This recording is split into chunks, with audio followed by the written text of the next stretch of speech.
છે હેરિટેજ જે આપણે ચાંપરા હેરિટેજ સાઇટ છે એ પંચમહોત્સવની સાથે જ ઉજવવામાં આવે તો આપણા પાસે next year onwards main 3 points of attraction થઈ જશે. એક તો આજે આપણે જે સાઇટ ઉપર બેઠા છે, દર વર્ષે જે આપણે કલ્ચરલ ઇવેન્ટ કરતા હોઈએ છીએ અને મોસ્ટલી લોકો ઇવનિંગના જે ટાઈમ છે એમાં વધારે રસ ધરાવતા હોય. એક આ પોઈન્ટ. સેકન્ડ બની જશે જે ચાંપરા હેરિટેજ સાઇટ છે એએસઆઈની, અને ત્રીજી સાઇટ જે અમે આ વખતેથી શરૂઆત કરી છે, આગામી વર્ષોમાં એને વધુ ડેવલપ કરવાની. Okay sir. દર વર્ષની જેમ પંચમહોત્સવ 2025 વડાતાલની સાઇટ ઉપર જિલ્લા વહીવટીતંત્ર દ્વારા એનું આયોજન કરવામાં આવ્યું છે. તારીખ 25 ડિસેમ્બરથી લઈને 28 ડિસેમ્બર સુધી 4 દિવસનું પંચમહોત્સવનું આયોજન છે.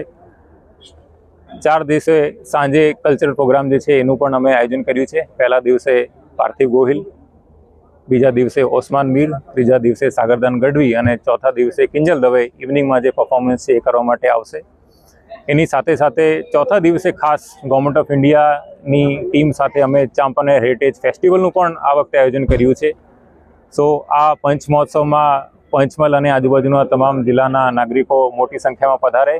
આપ સૌને હું વિનંતી કરું છું અને આમંત્રણ આપું છું કે આપ સૌ સહપરિવાર પધારો અને આ પંચમહોત્સવની જે 4 દિવસનું કાર્યક્રમ છે એનો લાભ લો અને એને સક્સેસફુલ બનાવો.